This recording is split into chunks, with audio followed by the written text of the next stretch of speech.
Hey guys, in this video I'm going to talk about the church modes of Western music. When talking about the modes, it's important to know that the modes came from scales that were defined by the ancient Greeks. Both the Greek and the church modes use something called a diatonic scale, which is a 7-note pattern. The church modes themselves are best represented in something called Gregorian Chants, which come from the Roman Catholic Church. The Gregorian chants were first popular in Eastern Orthodox churches. It wasn't until Pope Gregory I collected a bunch of these chants around the late 500s AD and early 600s AD and standardized them. If we briefly look at the composition of Gregorian chants, we see that they are primarily monophonic, meaning only one melody is sung at a time. So at this point in the video, I'm sure you guys are like, but what are the church modes and how can I use them? Hey guys, so if you look on the screen, I'm going to show you the 7 Greek modes: Dorian, Phrygian, Lydian, Mixolydian, Aeolian, Ionian, Locrian. Those are the traditional Greek modes. So now I'm going to put up the church modes on the screen. The first one is the Dorian. The second one is the Hypodorian. The third one is the Phrygian. The fourth one is the Hypophrygian. The fifth one is the Lydian mode, the sixth one is the Hypolydian, and the seventh one is the Mixolydian. So if you look at these ones, you'll notice that Aeolian isn't referenced here, neither is Locrian. Basically, the Dorian is mentioned, the Phrygian is mentioned, the Lydian is mentioned, and the Mixolydian is mentioned.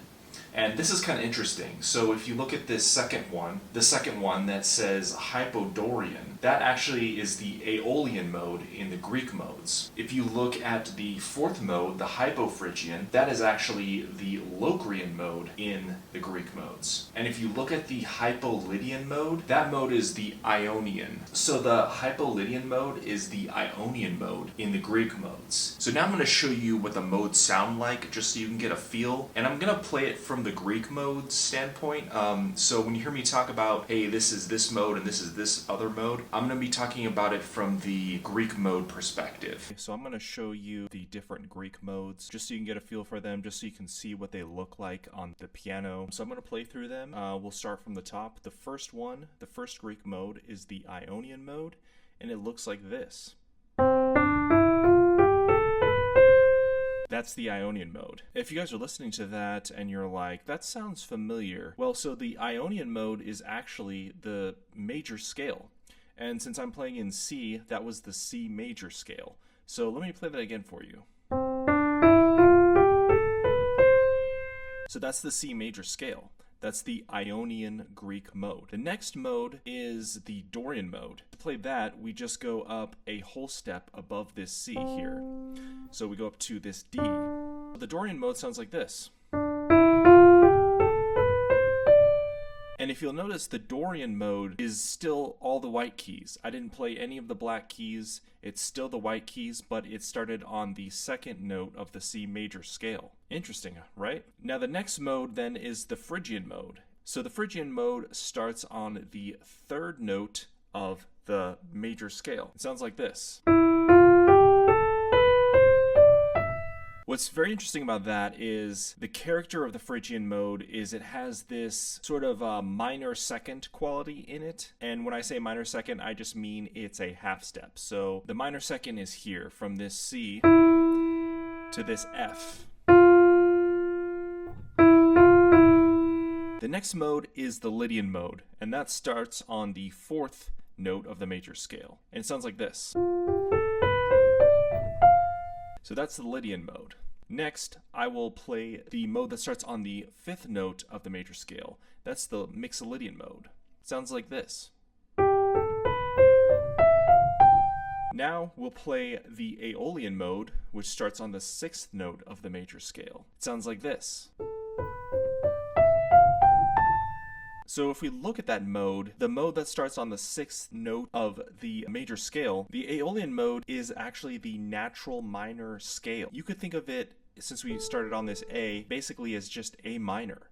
And again, we played all the white keys, we didn't play any of the black keys. If you'll notice, everything we played so far fits into C major, or in this case, if we started the mode on the A, then it would fit into A minor. The last mode we have is the Locrian mode, and that starts on the seventh note of the C major scale.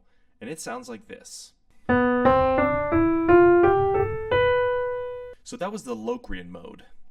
And the Locrian mode is actually similar to the Phrygian mode. And if you look at what I said earlier about the church modes, the Locrian mode is actually the Hypo-Phrygian mode, which is very interesting. And yeah, like I was saying before, the Hypo-Phrygian mode or the Locrian mode, it just has this minor second feature in it.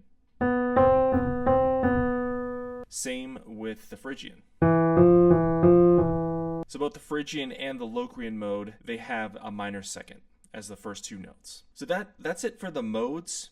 I'd also mentioned something earlier about the diatonic scale, and the diatonic scale is just a pattern of alternating whole and half steps.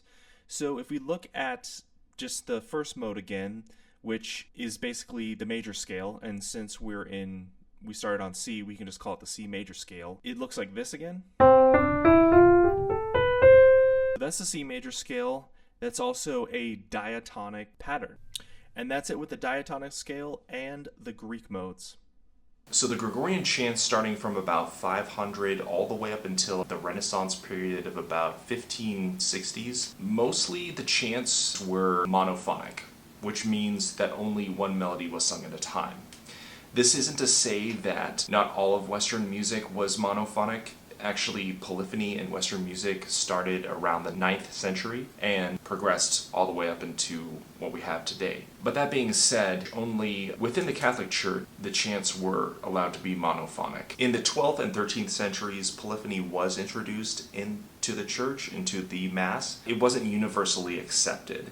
And the reason for this, the church leaders thought that the polyphony and the complex structure of melodies would take away from the words of the chant and the overall message. But for the most part, this wasn't an issue after the Pope Marcellus Mass of 1562. What's so good about the Pope Marcellus Mass is it showed that the lyrics and the text of the liturgy could be preserved with many melodies and polyphony going on at the same time. One thing that's fascinating about the Gregorian chants of the Roman Catholic Church is during the Middle Ages, different movements of the Mass were developed. Such things as the Kyrie, the Sanctus, and the Agnus Dei were added to the Roman Catholic Church Mass.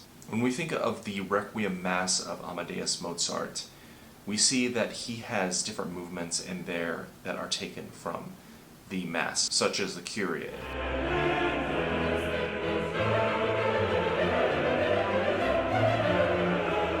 Thanks for watching the video, guys. I will do another video talking more in depth about Gregorian chants, how they were composed, what the intervals were, which ones were considered perfect, which ones were considered dissonant. So thanks again, and I'll see you in the next video.